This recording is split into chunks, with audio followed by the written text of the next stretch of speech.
Hello friends, welcome to your channel JD Ki Pathshala. As you are aware, it's the result season all across India, be it 10th standard, 12th standard, other classes, JEE NEET and others. But there is a major result coming up on 4th June, that is the Lok Sabha polls which are being conducted in 7 phases.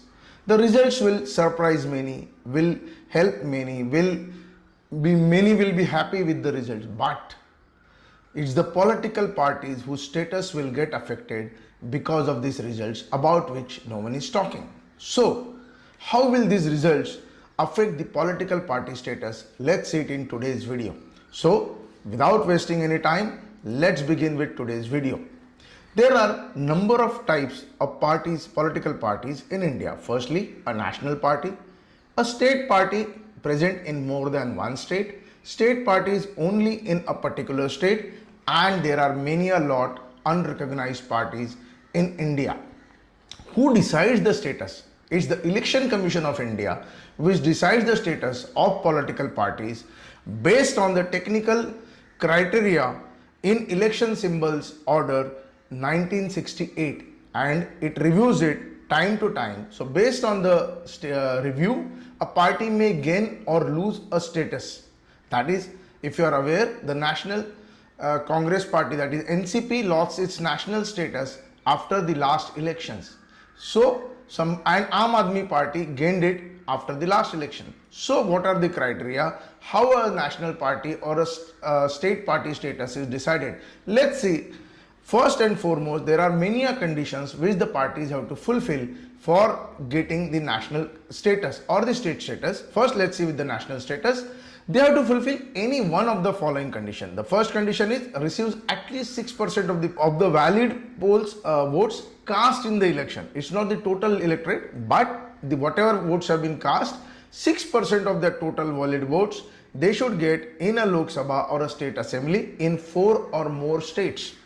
In addition to that, they should also at least have 4 Lok Sabha MPs from one or more states. For example, NCP, if it gets 4 MPs in addition to 6% votes in this election from state assemblies, more than 4 assemblies, it will become a national party. Or second condition is it receives at least 8% of the valid votes cast in general elections for Lok Sabha and state legislature held in 4 or more states. Third condition is it receives votes from 3 or more states in at least totaling to 2% of the Lok Sabha seats, total seats, and is recognized as a state party in 4 or more states. If it feels any political party fulfilling any of these 4 conditions will get the national status. Now let's look at the state status. That is, they have to get at least 6% state votes cast in the assembly elections and have minimum 2 MLAs elected. They can also have 6% vote share from last Lok Sabha election and at least 1 MP. At least 3% of the total votes cast, a total number of seats, or 3 or more states they should get. At least 1 MP for every 25 seats or a fraction thereof should be elected, or they should have at least 8% of the total votes, valid votes cast in the last assembly elections from the state. Then they will get a state status. So we will come to the parties which are having national or a state status little later. But first, why the political parties are interested in getting their status as national status or upgraded from unrecognized to a state party? What are the benefits? The first and the foremost benefits of getting a status, whether state or national, is they will get a dedicated election symbol. If it's a national party, it will have its symbol across India. For example, BJP has got a lotus, Congress has got a panja, Aam Aadmi Party has got a broom. So this symbol remains constant for their candidates across India. Nobody else can have a claim on it.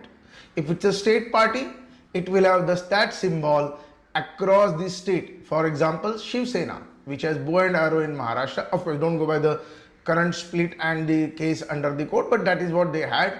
Or Biju Janata Dal or Trinamool Congress.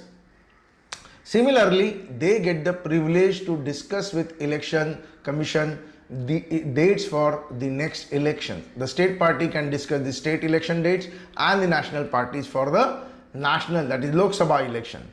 Also, once they get the status, the candidates require only one proposer to file the nomination. Otherwise, the minimum condition is 10 of the 10 proposers are required. Then the next condition is, next benefit is they get two lots of electoral rolls free of cost from Election Commission of India.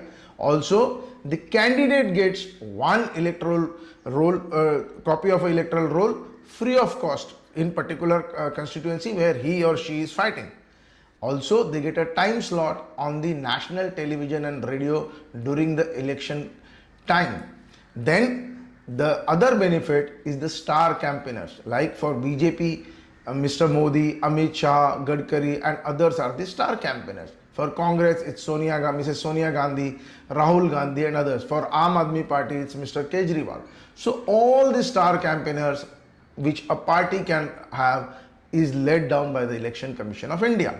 For a national party, they can have up to 40 star campaigners during a Lok Sabha election. Similarly, a state party can have 20 star campaigners. But who are these star campaigners?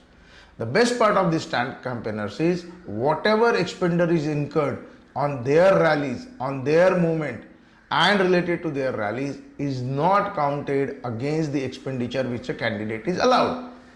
So, this is over and above what a candidate spends for election in his constituency. Then, generally, the top slots in the voting machine are reserved for this party. For example, if you would have voted, you would have seen if the Congress and BJP are fighting in your area, they will be on top vis-a-vis the other independents and other state party candidates. So, the voter can recognize his or her party where he or she wants to vote immediately. Then also these parties can receive the land from the government for constructing their party offices, which is a big boon, which saves a lot of money to these parties. Now, coming to the current status of various political parties, currently in India there are 6 national parties. They are Bharatiya Janata Party, Indian National Congress, Aam Aadmi Party, Bahujan Samaj Party, Communist Party of India Marxist and National People's Party. It's from Northeast and is the only party ever to get the national status. Then coming to the status political parties, there are 49 parties. However, their number keeps varying in a big view because of the periodic review. Some of the examples of state level parties are Biju Janata Dal in Orissa, TDP in Andhra and Telangana. They are in more than one state. You also have DMK in Tamil Nadu. NCP, CPII and All India Trinamool Congress lost their national status and became state parties after the last Lok Sabha elections. So to conclude, the result date for the status for the political parties will be 4th June and thereafter once the Lok Sabha elections results are announced on 4th June, their performance will decide their status. So from my side, I wish them all the best for their future. And let's hope many more parties become national parties or have their status upgraded, as a good opposition and good political parties are the need of the democracy. So if you like this video, please like, share and subscribe to our channel so that we can do better videos next time. Till next video, thank you. Jai Hind, Jai Bharat.